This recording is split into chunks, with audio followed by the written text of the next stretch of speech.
are the champion, the one that holds the line and finishes the mission. Everything that you want is within your grasp. You wake up in the morning ready to dominate the day, and every step taken is with purpose and integrity. Because you were not put on this planet to live a mediocre existence. You are here to conquer and make the biggest impact possible, not only for yourself, but for your family and for your tribe. This world is a battlefield, and we will be victorious. This is the Norse Mentality. What's up, guys? I hope that you are having a glorious day. If this is your first time listening to the Norse Mentality, my name is Andy Lewis, and with me is Cowboy Cody. And on the last episode, we talked about having radical honesty with yourself and why it's so important if you want to pursue a life of self-improvement. On this episode, we're going to be talking about doing a full-on assessment of yourself, discovering your strengths, discovering your weaknesses, and then from there, developing a plan of attack to harness your strengths, use them to your advantage, and also look at your weaknesses. Is this actually something that we need to address? Is it something that we need to improve on? Or are we just comparing ourselves to someone else and thinking that we need to? A perfect example with this is math. I am absolutely terrible with math, as you know. Yeah, I'm your built-in walk-around calculator. Exactly. And for years, I spent a lot of extra time trying to get better at math, and I did improve with it. And I'm not absolutely terrible. I wouldn't be able to run this business if I was just god-awful at math. But I am not good at it, that's for sure. And once I accepted that this is just not something I'm strong at, I just get other people to do it instead of wasting my time, which will take 10 times longer compared to someone else like my accountant or whoever that can just do it for me. So instead of me wasting time trying to get better at something that I'm probably just never going to get good at, I don't worry about it anymore. I focus more on what I am good at and lean into that, and I invest my time and energy into those things. There are other aspects, though, that we do need to improve on if you're not good at it. Confidence is one of those things. If you know someone that is extremely confident and you're like, fuck, I wish I was confident like that person, you should be. Why not? There is no downside to that. And that is something that anyone can improve on. Same with discipline. If you admire someone for being extremely disciplined, you can acquire that level of discipline for yourself as well over time through the right habits, through repetition and stuff like that. But doing this full-on assessment of ourselves is how we kind of pinpoint what we do need to work on. Otherwise, we're just kind of running around without direction, and we're not going to be getting anywhere with it. So this is a continuation from having radical honesty with yourself. Being willing to face the truth about yourself and then doing the self-assessment to be like, okay, this is where I'm lacking. This is where I need to go. That's the next step from radical honesty. And that's why we're doing this episode. But how can we dive into this a little bit more? What are some key points that we can take away from it to give to other people? One of the biggest things that's going to help with this is reflection. If you don't sit back and recognize your patterns, recognize your habits, recognize what you do on a daily basis and how that affects you, you're not going to get very far with this. How would you recommend people lean into reflection? What's your favorite way to reflect and kind of discover these things about yourself? Meditation. Yeah, it's easy for me to turn inward and talk to myself, but that takes time to get to. At first, meditation is a very complicated thing. It's very frustrating. People sit down, they're like, fuck this, I don't want to do this anymore. That's how I was. But you force yourself to do it. That's building mental resilience there. It's the same in the gym. A lot of times we don't want to work out, but we force ourselves to go in there. We start putting in the reps, and over time, we just learn to love it. It's the same with meditation. Meditation is not easy for anyone right out of the gate. Some people have a slower mind as far as like, it's not as like crazy and chaotic up there. They're just more calm, which is great for them. But for the majority of people, especially in today's world, everyone is very distracted. There's a million things going on. We're constantly stimulated by external forces and stuff like that. So it is going to be very difficult. But if you slowly ramp it up, say you start at 5 minutes, then you do 10 minutes, then you do 15, then 20. I meditated for an hour this morning. This is something I used to do a couple years ago, and then I just started prioritizing other things and I shouldn't have, and I cranked it back down to like 15, 20 minutes. Now now, as of this morning, and for the next 30 days at least, it will be an hour every morning of meditation. But I would never be able to just sit down and get to that point. Like, this is something that I've had to work on over the years. But when it comes to self-reflection, that is 100% it.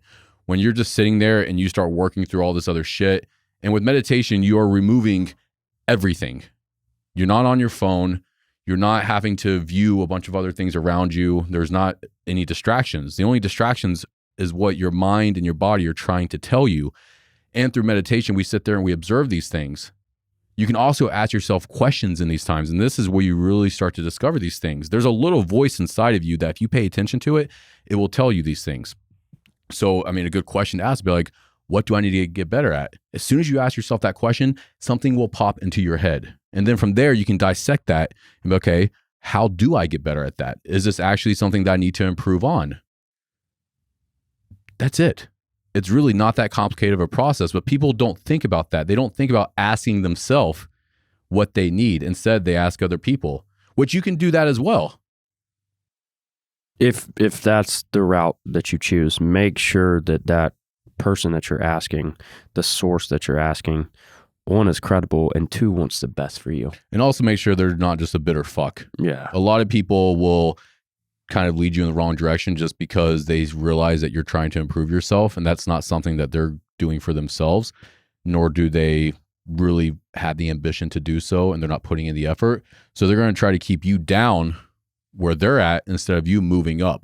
And if you have anyone like that in your life, doesn't matter who they are, you need to start distancing yourself from that person because they are holding you back. And if someone does not want the best interest for you, then they do not need to be in your life.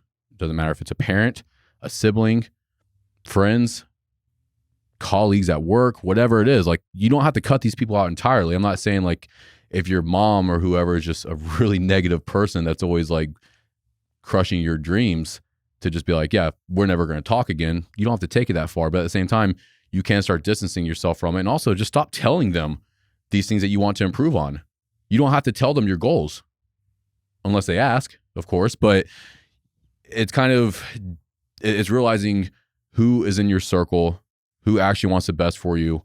And you can go to them and ask them like, hey, what is something that you think I can improve on? They probably have something and they just don't want to be that person that just comes out of the gate and tells you for no reason. Like, it's okay to go to your bros and be like, hey, what is something that you think I can improve on? Ask your partner. If you are in a relationship, 100% ask your partner. But if you're going to be asking other people these type of questions, you need to make sure you have an open mind, and you need to make sure that you have control over your reaction in that moment. Because if you go to someone, you say, hey, what is something that I can work on that you think would make me a better person? What is like a weakness that I currently have? And they tell you something and it stings, which it's going to sting because they're pointing out a flaw of yours, which is never fun. You need to really take it in, say thank you. And then with that information, you can do whatever you want with it. Either you can take their advice or you can not take their advice. But a lot of times we're going to get triggered because this person is telling us something that we don't want to hear necessarily. It's not something that the ego wants to hear because the ego wants to think, oh, I'm on top of everything. I'm in full control. You're not. There's always something that we can improve on. Especially if this person is someone that you respect and care about. You have to look at it from a perspective that this isn't something that this person is bringing to your attention because they are coming from a negative space. It's because they give a shit about you. If they didn't, they probably wouldn't bring it to your attention in the first place, or they wouldn't feel comfortable doing it. Right, exactly. So those are two different methods right there. Meditation, observe your mind, what's going on in there, what thoughts are you having? And then even with that, if you're having a bunch of negative thoughts or a lot of negative self-talk, that's something you need to work on. And that is something that you can work on through meditation and just through your daily actions. But that's what meditation does. Meditation allows us to observe our thoughts, and then from there, we can decide what to do with those thoughts. If we want to reprogram ourselves to be a more positive person, which you can do, it all starts by acknowledging the fact that you were negative in the first place, realizing that that is a weakness that is holding you back, and then taking action to eliminate that from your current self. But meditation, talking to people that you know, people that you respect, people that you know love you, Another thing is just taking walks in nature.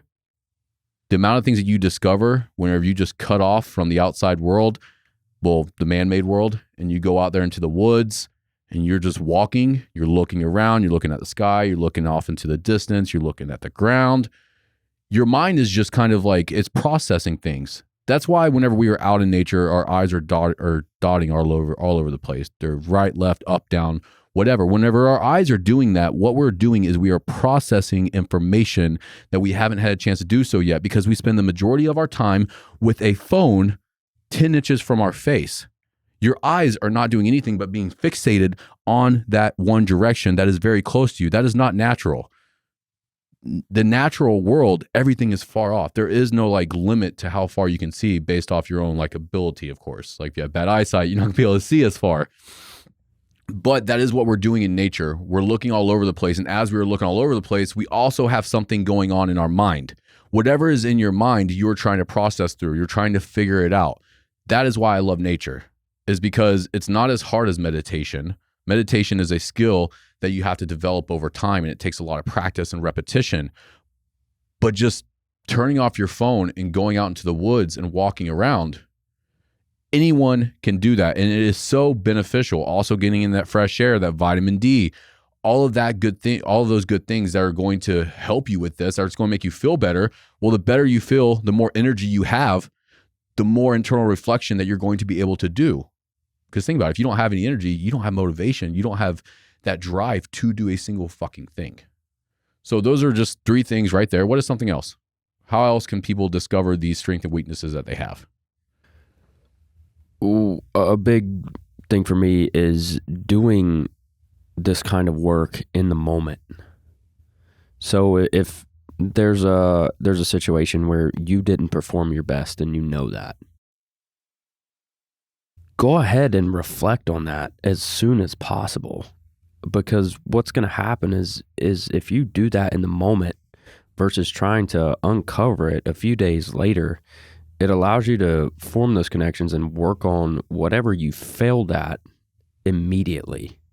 So you can, if it comes with a level of self-awareness, but if you can take that and you can automatically be like, well, I could have handled this situation or this, whatever we're talking about here, better, then go ahead and try to fix that as soon as possible.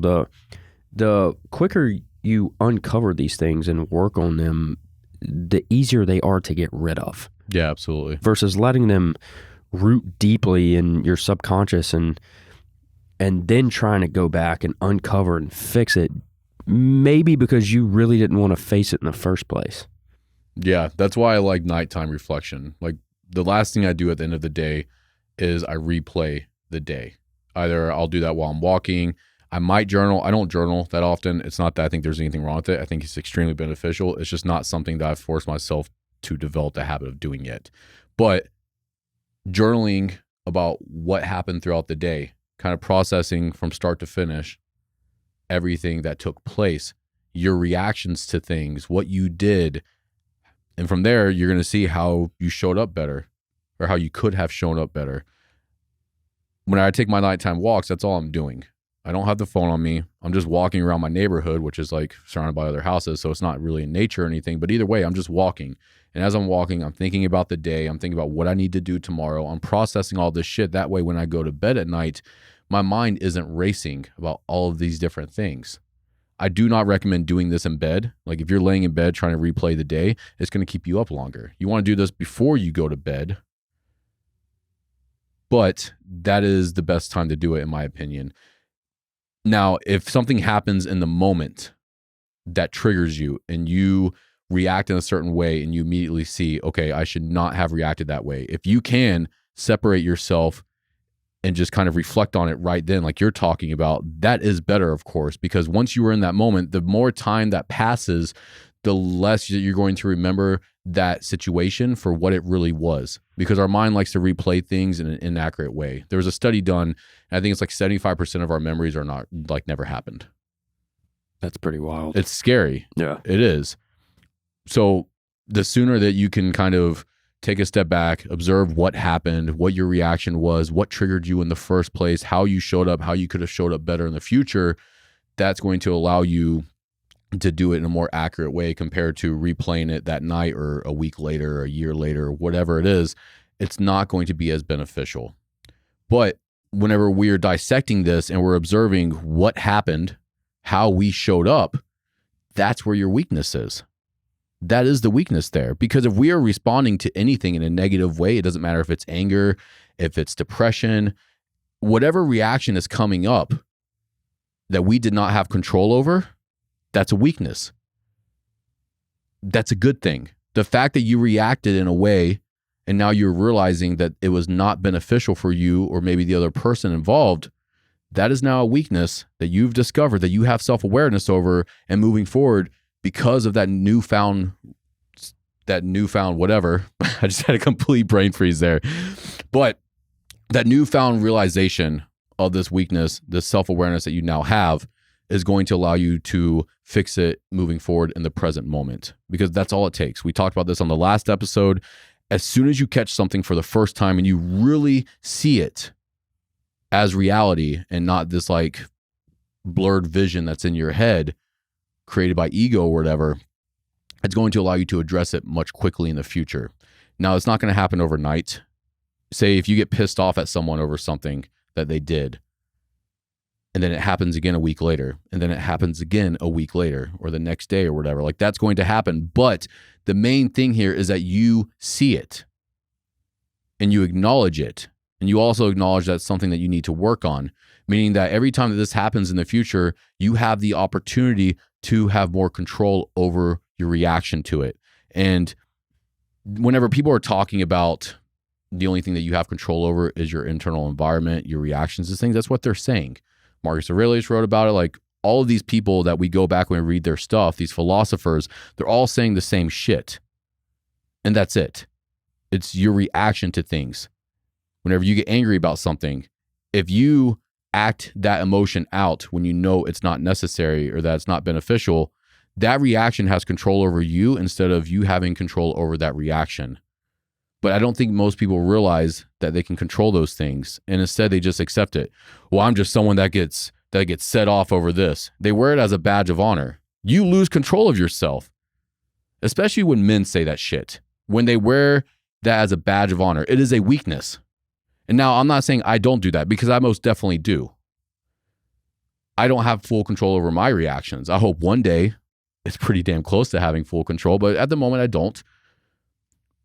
But I also realize that it's something that needs to be worked on. And that's what we need to acknowledge here, is that every reaction that we do not have control over is a reaction that we need to learn how to have control over. Because if we don't, then we are weak. That's all that boils down to. And we live in a world where weakness will not get you anywhere. I don't care what the fucking media tells you. I don't care what anyone on social media is telling you, where they're trying to glorify this. Weakness is not going to work in your favor. Look at the natural world. If you're weak, you die. Quickly, right. But we have forgotten that over the past 100 years or so because of modern technology. Now we can really just be really as weak as we want and we don't die. But that's not how things were supposed to be. That's not how nature designed this world that we live in to work. So it's acknowledging that anything that makes us weak needs to be something that we can fix. And we should fix that. We have a responsibility to address these weaknesses and to take action on fixing them. And if it is a reaction to something, that is something that you can fix. Anger is never good. It never is. Unless you were like fighting someone, you were in a life or death situation and you need that anger to just fucking kill this person or else they're going to kill you. Of course, anger is great. But yelling with a friend, yelling at a partner, fucking losing your shit on someone while they're driving, whatever it is, or there is no situation, or your kid, like we take our anger out on kids because we don't have control over it. It's not necessary. That's not doing anything. The other person, when we're yelling at someone, that other person isn't really listening to us at that point because we're attacking them. And if we're attacking them, they're in their head, they're saying, fuck you, I'm not listening to you. But once you calm down, and you actually have a calm conversation with someone, then that person might actually start listening to what you're saying. So anger is really never the answer. Now, moving on from that, like I would say reactions to things is the first weakness that we can address, and we can address it very quickly, and we can start fixing that immediately. We don't need to read a bunch of fucking self-help books or listen to a bunch of podcasts or watch YouTube videos about how to handle our reaction. You just become aware of the reaction, and then moving forward, you decide that you're not going to react that way anymore. If you have a lot of anger and shit like that in certain situations, well, the opposite of anger is calm. So we know what to do there. We need to try to remain more calm. Focus on your breath.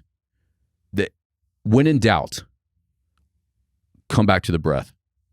Doesn't matter what you're doing in life. If your nervous system is firing, you're losing control, your mind's racing, you're slipping, right? You just return to your breath. That's what calms us down. And that is also one of the only things in the human body that we really have control over. We can stop breathing if we want right now. We can't stop our heart. We can't stop any other organ. We can't do anything like that. But the breath, we always have control over the breath, and we can observe the breath. And that right there is what anchors us into the present moment. And in the present moment, there's not really anything bad going on, probably. There's a very slim chance that something bad is happening right now. If you're triggered by someone that did something to you and you reacting in a way that is not beneficial, then that happened in the past already.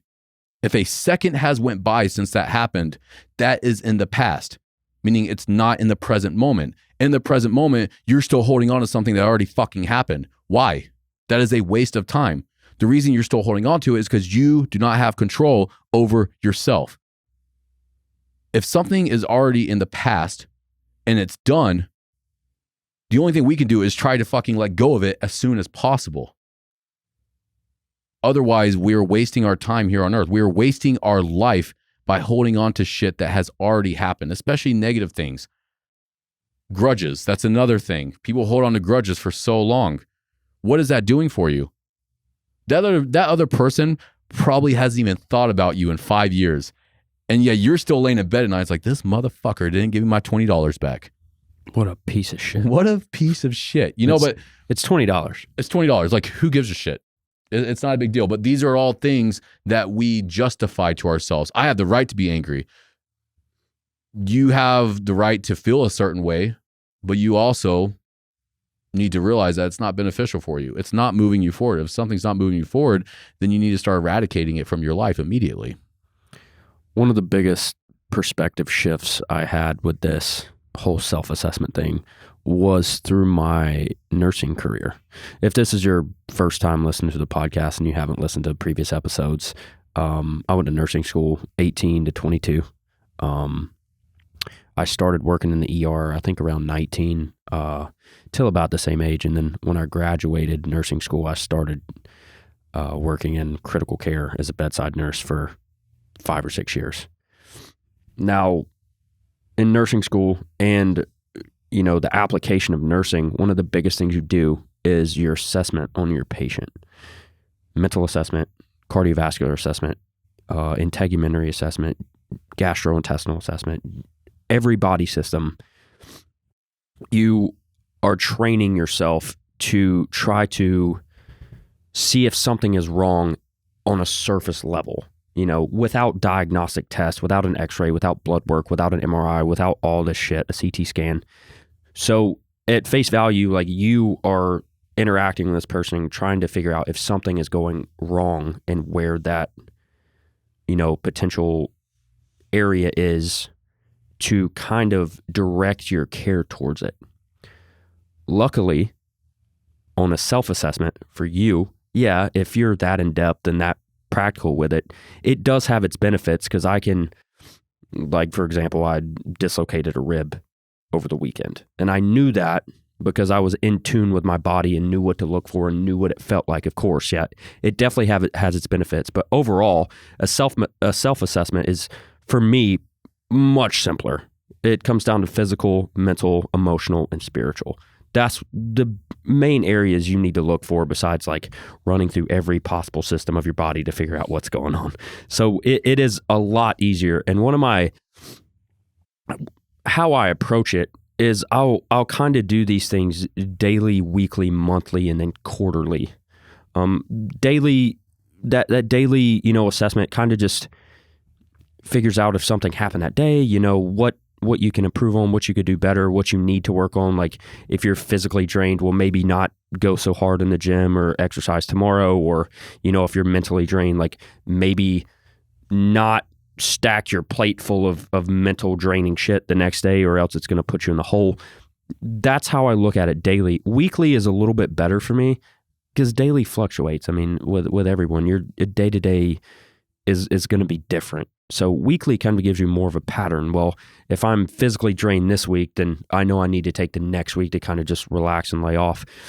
And then quarterly, every 3 months, because it takes 60 to 90 days to build a habit, that's where your self-reflection really comes into play. With the daily, weekly, monthly thing, it's more or less fixing things. That way, when that 3-month period, that little check-in period comes around, you can be like, all right, well, this is the work I've done in this period. I could be in control of things a little bit more, and then I could be out of control in things a little bit more too. So that's how I approach it, because it gives you more data points essentially on a graph. So where your patterns are and what you need to work on and what you need to work on the most. Right. And then once you discover what you need to work on most, then you can start developing a habit to fix that. And like you said, it takes 60 to 90 days to develop a new habit. My advice to anyone would just be to tackle one habit at a time. Pinpoint one thing that you need to work on, and then just make that your main focus for the next 60 to 90 days. Develop a plan of attack to how you're going to replace that bad habit with a positive habit. And then for 60, 90 days, that is your only focus. Every day you're working on that one thing. Then, like you're saying, that quarterly assessment, you can take a step back and be, okay, how much progress have we made towards fixing this bad thing about us over the past 3 months? I'm feeling pretty good about it. When's the last time that I had a negative reaction to something? When's the last time that I didn't show up as my best self in this in a certain situation? It's been a while. Whereas before it was every week. Okay, that means that you're killing it. Like, you're making a lot of progress. Do we need to continue moving forward and working on this one thing? Or have we addressed this issue and now we can move on to the next one? And then you do some more self-reflection. It's never ending. That's the part that people really need to understand. It is never ending. As soon as you think that you've got everything together, life is going to throw a situation at you. And if you're willing to sit there and actually accept it and watch out for it, and be, okay, that's something else I need to work on. And then getting excited that you just discovered something new to work on. There have been months, 3 to 6 months at a time, where I'm like, I'm feeling pretty good. Like, I can't really think of anything that I need to work on. And then out of left field, I get knocked the fuck around. And I'm like, okay, that is definitely something that I was completely unaware of for the past 30 years that needs to be addressed. I don't beat myself up for acting a certain way my entire life. Instead, I go, okay, cool. Like, this is a challenge. This is a way for me to improve. If anything, I prefer that over like this 3 to 6 months of not noticing anything that I need to work on. There's always something. And when those opportunities come about, we need to get stoked on it. We need to get so excited that we just discovered something that we can now work on that's going to help us be a better version of ourselves. That's going to allow us to show up better for the people around us. That's going to allow us to pursue our goals and ambitions at full intensity, because all these things that are weighing us down, they're not allowing us to move forward as quickly as we can. So the more that we work on these things, the better quality of life that we're going to have. People are so obsessed with chasing success. They're focused on all this external shit. They need to work more. They need to buy this. They need to do this. They need to do that. When really what they need to do is do this self-assessment, have radical honesty with themselves, discover what is actually holding them back, their self. And once they fix that one thing, the life that you want is going to come to you, because now you're able to actually grasp it. You're actually able to be that person that can live that life. People want this life. They want this extravagant life that they see someone else having. They couldn't handle it. They haven't deserved it yet. They're not the type of person that is going to have that life, because right now they have patterns and habits that are stopping them from getting it. That's why you don't have what you want, is because something inside of you is holding you back. There is a certain character trait that you currently have that is holding you back from having the life that you want. Now, the beautiful thing about this is that you can fix it. You can get rid of that, and you can replace it with something that is going to actually move you forward. That is no longer a weakness. Now it is a strength. But we never come to this conclusion. We can never get to that point if we do not do the self-assessment.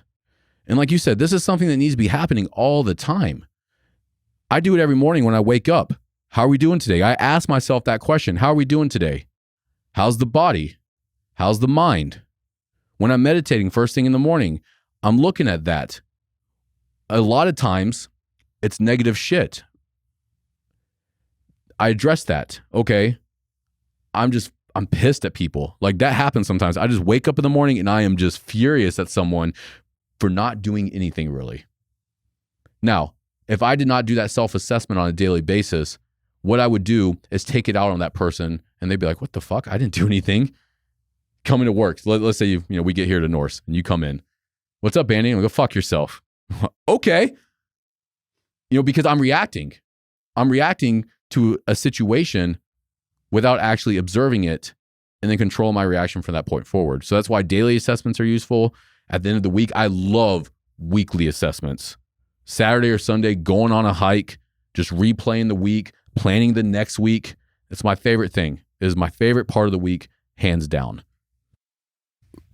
I'm a big fan of weekly assessments too, just because it gives you 7 days to go off of, instead of just the past 24 hours where, you might have not been on your A game. Tuesday came around and you just weren't the best version of yourself. Cool, that's fine. But if Tuesday's the only day that happened, that's incredible. That's pretty solid. Yeah, one out of 7 days. Like, that's where you didn't show up at 100%. Sure, that's fantastic. The cool part about this is, you get to see yourself, and the only person that makes changes for you is you. I like to look at this as a person. I'll even look at myself when I meditate. I'm just like, where are the holes? Where are the voids that, you're not showing up for yourself where you need to? And what are you filling those voids with besides yourself to, make yourself whole? And that's a problem that a lot of people fall into. They have these negative character traits or lack of positive traits that they want to fill with other things besides themselves to make themselves feel whole. And that's where, this unfulfillment with yourself and this dissatisfaction and unhappiness comes from, because you're looking for external things to fill those gaps that you could just fill yourself, and then not have to worry about seeking satisfaction from anywhere else. It'll never happen.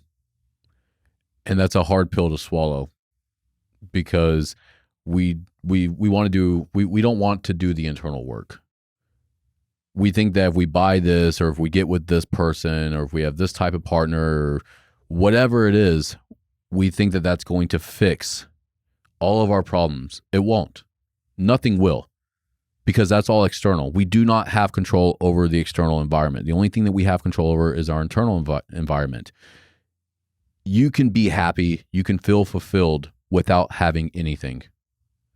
There are people that live in third world countries that are way happier than the majority of the population here in the United States, and they don't have nearly as much shit that we have. And that's why they're happy, is because they're not distracting themselves. They're not bullshitting themselves, like, well, I need this in order to be happy. No, like, you don't need anything. You don't need anything. And all the shit that we want nowadays, it hasn't existed throughout time. It's all new things. Even vehicles. Cars are not that old.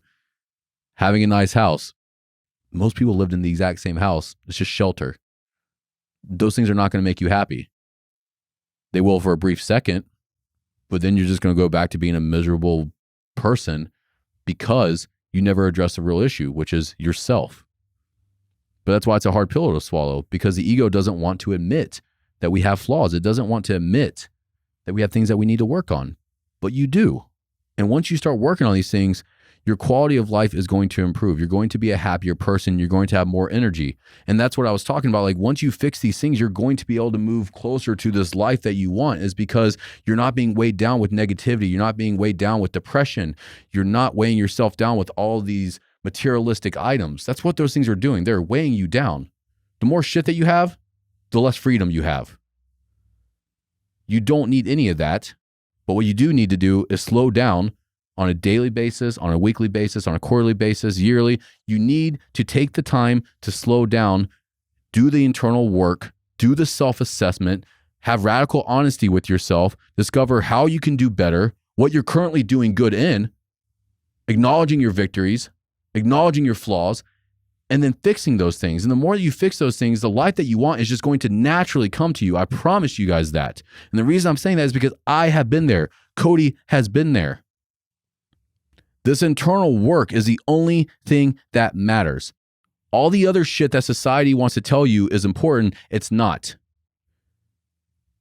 Having basic survival needs, house, food, nowadays transportation, those things are important, but that $1 million house serves the exact same purpose as the $200,000 house. And outside of that, it's your tribe. It's your family, your friends, your kids, your partner. And then at the very top of that list is yourself. It's making sure that you're eating healthy foods that makes you feel good. It's making sure that you're exercising. That way you stay healthy and you feel good. It's making sure that you're reading, you're taking in new information. That way you're improving in that realm of things. But we don't ever discover these things until we take the time to slow down and do the self-assessment. Thank you for listening to another episode of the Norse Mentality. This podcast is a byproduct of Norse Fitness. We make clothing, fitness accessories, supplements, and other tools to help you reach your true potential. You can check it out at norsefitness.co. And if you found this episode beneficial, please share it with a friend. That way we can continue to make a bigger impact and change the world. Thank you for your support, and we'll talk to you soon.